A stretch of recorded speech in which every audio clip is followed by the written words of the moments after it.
You are beautiful. You are chill-bumpingly beautiful. And I thank you. And I am so excited to be here. I am particularly excited because I never know what I'm going to say when I come out here. I never plan ahead to say anything. I know what's in my heart, and I know all the things that are meaningful to me. And sooner or later I say them while I'm out here. But I never plan ahead a planned program because each and every audience is different. Each and every fan is no snowflakely different, unique, and precious to me. And so I like to share as we move through what happens when I first make that first step to the last time I see you for a little while, for it to be special and unique for you as well, assuming that you care, and you must, because you wouldn't be here, and you know that I do because I wouldn't be here. The wonderful, marvelous thing about today, however, is that it was a little late preparing for me to come on, and I was a little early. And so what do you think happened? I was able to slip out around in the dark and see the teaser that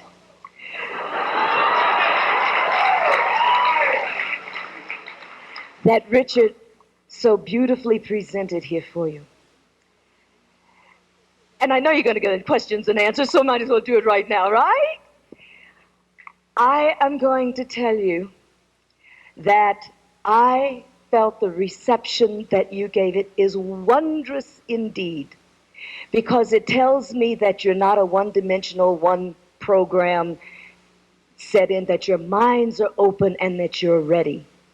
But what's so wonderfully wonderful is that, and I don't know if you really yet realize this yet, is that you have won. You have won. When in 1969 and 70, before some of you were born, and while I was still growing up, you said Star Trek will not die. Star Trek lives. And I am so proud of you. And I know, I have hoped, and I hope with you, that you will accept the next generation of Gene Roddenberry's incredible projection and dream that has touched all of our lives in such a fantastically beautiful and positive way, with the same manner and love and acceptance that you gave the original cast who went where no man or woman has gone before for you.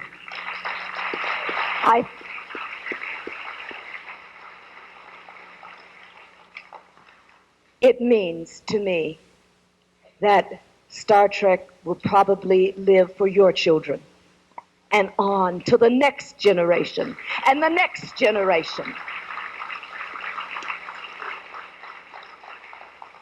Some of my friends are on it, on the show. Some I have not met.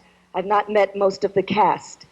But I pray that these episodes become as important to you and worthy of becoming as important to you as the adventures of Star Trek and Captain Kirk and Uhura and Mr. Spock and Sulu and Scotty and Chekhov and Chapo and all on the Starship Enterprise of the 23rd century. I'm really proud of you. Thank you, because it means that I was not a fluke. And it means you won. We won. Thank you. What an odyssey. What a wonderful, wondrous, marvelous, incredible odyssey that has been bestowed on my life in the last 20 years. Maybe it started when I was born back in 19... And oh, you just so nosy. Who said that? Tell us. I knew that face. See that? But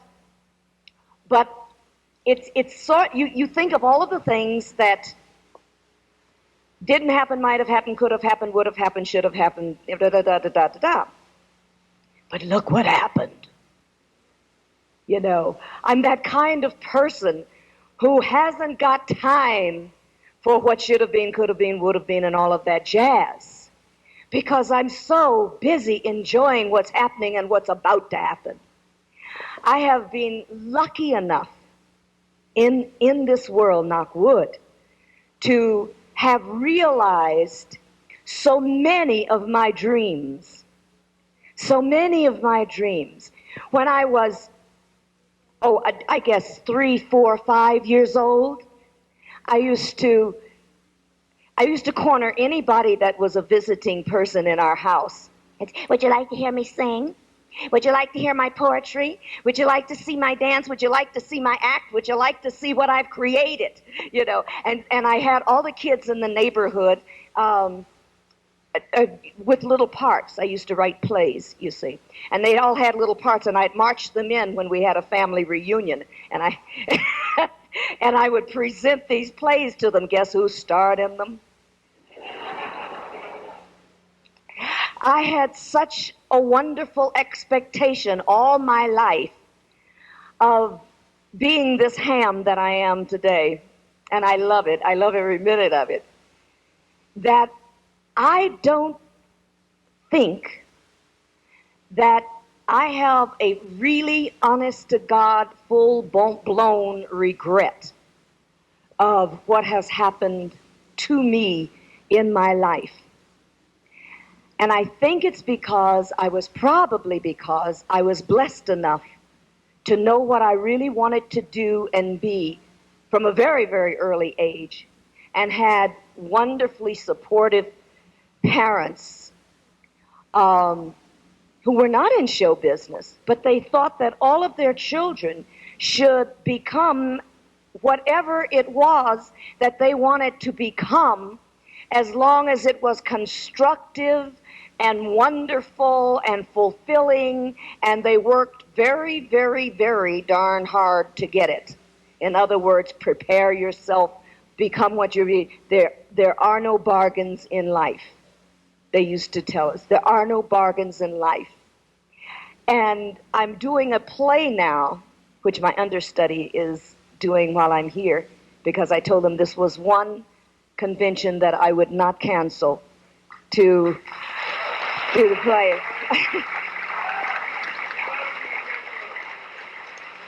In order to do the play, I had to cancel out 3. And I'm really sorry that I did, but I said, this one I cannot cancel out and will not cancel out. If you promise you'll have an understudy for me by this time, I'll take this. And the other one is England. If they thought I was going to stay in Hollywood and not go to England, they were crazy. So I'm going to England in a couple of weeks. A week from the 6th. I'm going to leave on the 6th. But anyway, in this play, there's this wonderful line, and that my character says, "There ain't no bargains in people." And I thought my father and mother used to say that to me, you know, and then the other line is, "There ain't no bargains in people. You get what you pay for, and the currency can be trouble." So what do you make of that? You do what you do, you live your life, and you go on with it. So you have a little trouble, you make a few mistakes.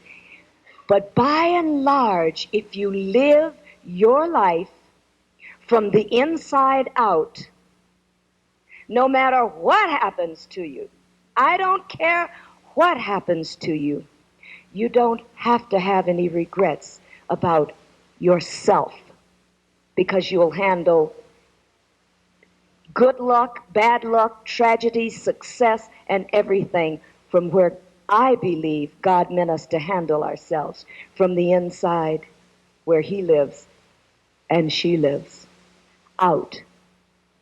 And that's all you can ask for in this life.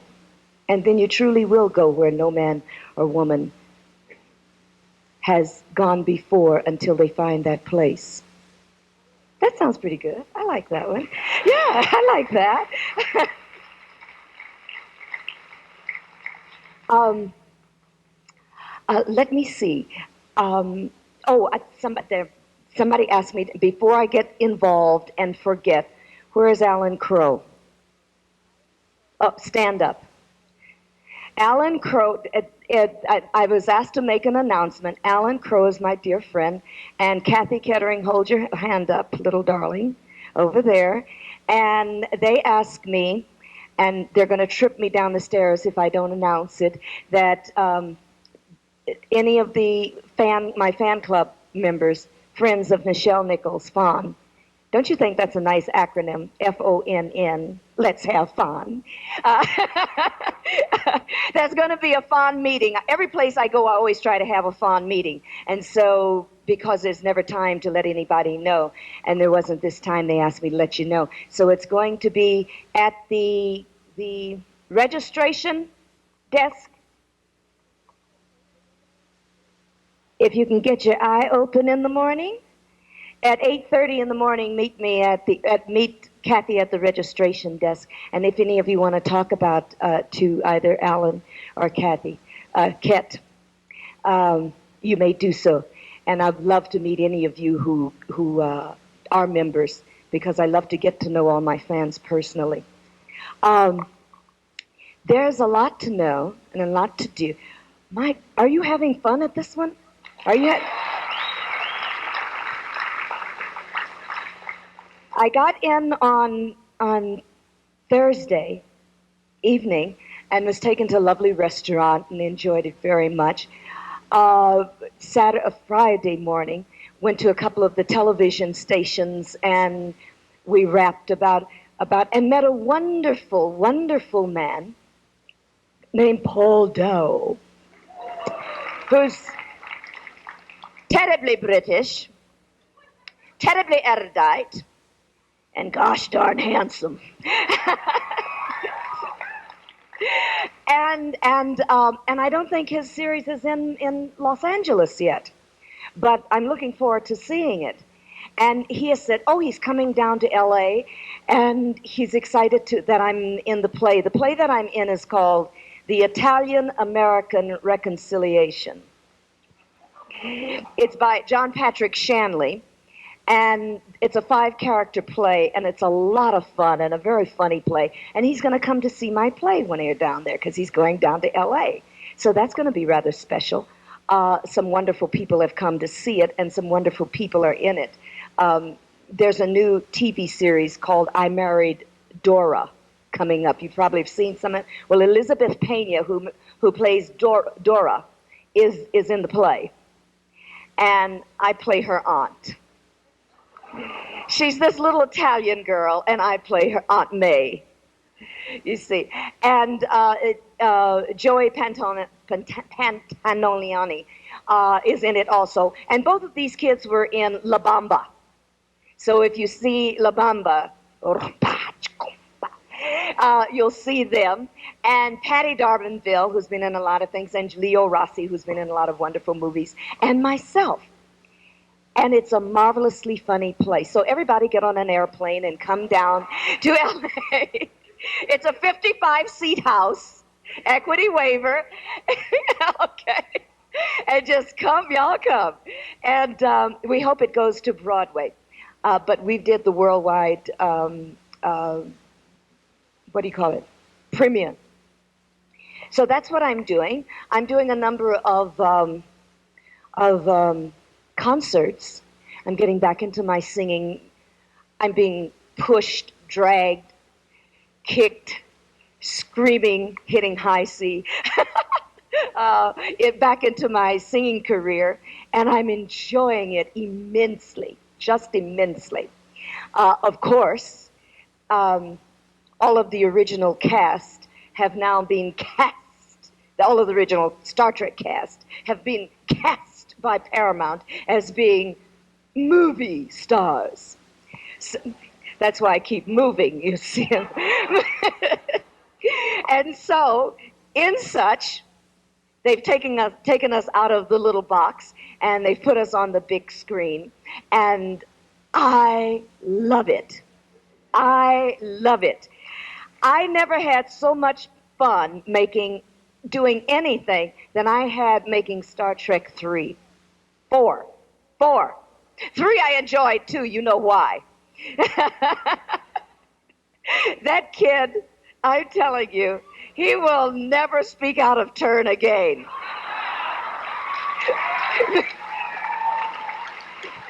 Mr. Adventure met his match. But Star Trek 4 was so much fun. I mean, there were aspects of 3 that weren't that much fun because you sat around and wait and so forth and so on.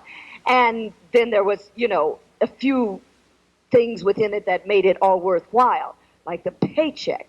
But, but and that scene. But Star Trek 4 was so much fun. One, majorly because of the script. It was a wonderful script and very exciting. When I first saw the script, I said, if this plays like it reads, have we got a buffalo? And then you get scared, maybe it won't. But it did. But majorly because of Leonard Nimoy. That man is a genius. He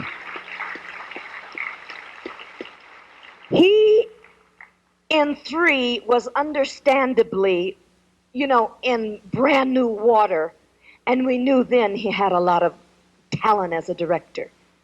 But 4, he pulled out all the stops. He knew he was on secure ground, and he was so sensitive to not only his great project, as a tapestry, and making this his picture, which is the right of a producer, but he was so sensitive to all of the actors, and sometimes even to a stand-in or an extra, regarding their place in time within this artistic piece of work. And I think it was one of the finest artistic pieces of work. I don't care what else was out there. It was one of the best pictures that were out that year. It really, truly deserved really above and beyond the restrictions of what some people think of, well, that's the Star Trek milieu, It really was a film for, I meet people on the street now who stopped me, and there are, I will share with you this, there are a few rare animals who still exist, who claim to have not either seen Star Trek, the series, films, or claim not to be a Star Trek fan. There really are, and I'm always very, very kind to them because I feel so sorry for them.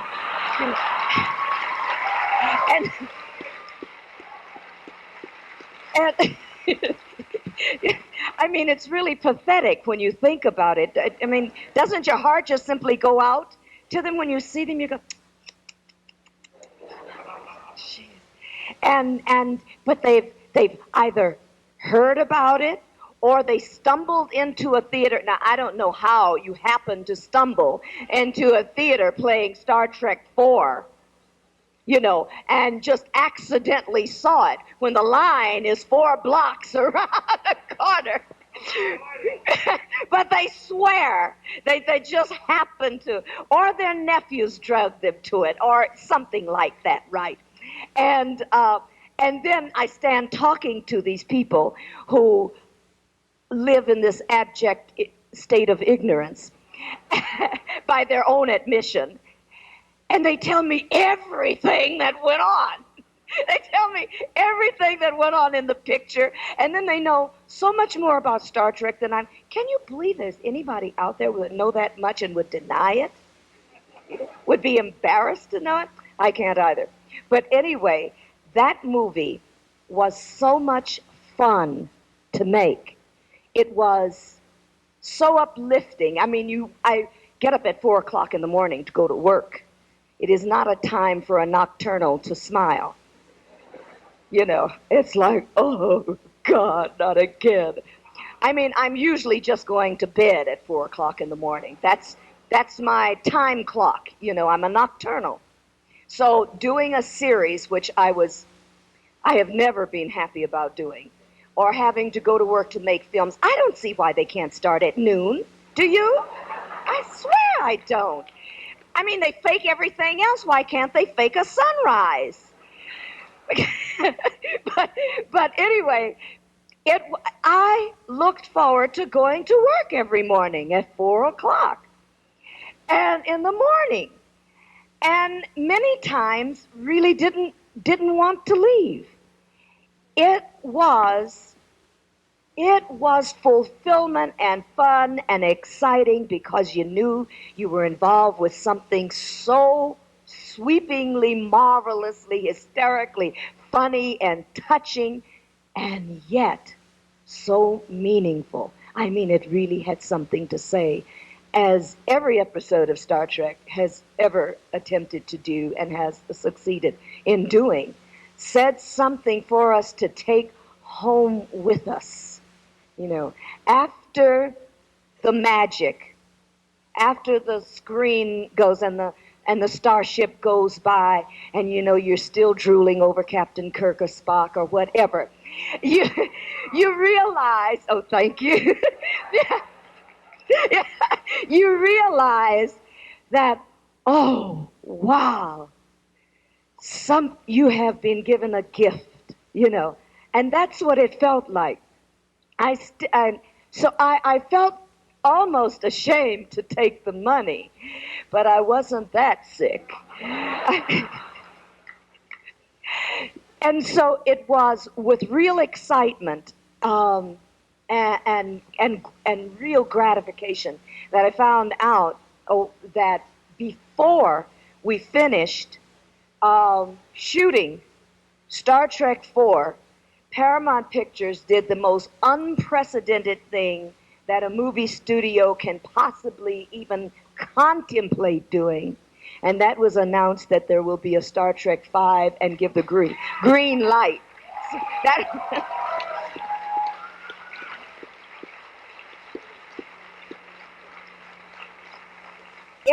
It was then that I knew that was grateful that there is a lot of new, young, healthy blood in Paramount and the powers that be. Not that I absolved them of everything, that can't be good. But that some of them were raised properly on Star Trek. So it was a lot of fun. I know that I can't get to everyone, and I know that there are probably some questions that I haven't covered here. But shall we open up for questions and answers? And let's see, what do we got here? We've got about a half hour, 40 minutes to continue. Sir, then I'll come to you.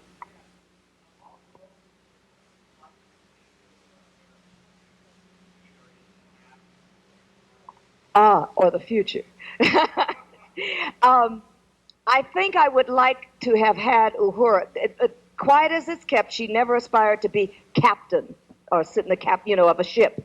She, probably the rank of captain, even up to admiral, one always aspires to, whatever that means that you do. You know, that does not mean that you necessarily are captain of a starship. But I think that she really, really wanted to be, and I wish they would still consider it, head of all communications based back on Earth, and on occasion going out in on missions. But I think she would like to be back at Starfleet, and she's done her thing, and now she wants to go to another level. I also would like to have seen that dude beyond Antares come forth, if you know what I mean. Her love life. I would love to have seen how that would have developed. I would like to have developed more her childhood, where I would have liked to have seen that from everybody, for everyone. I would like to have known more about those characters and what made them tick and why she was chosen for that 5-year mission at such a young age, you know, to serve under Captain Kirk. He chose her.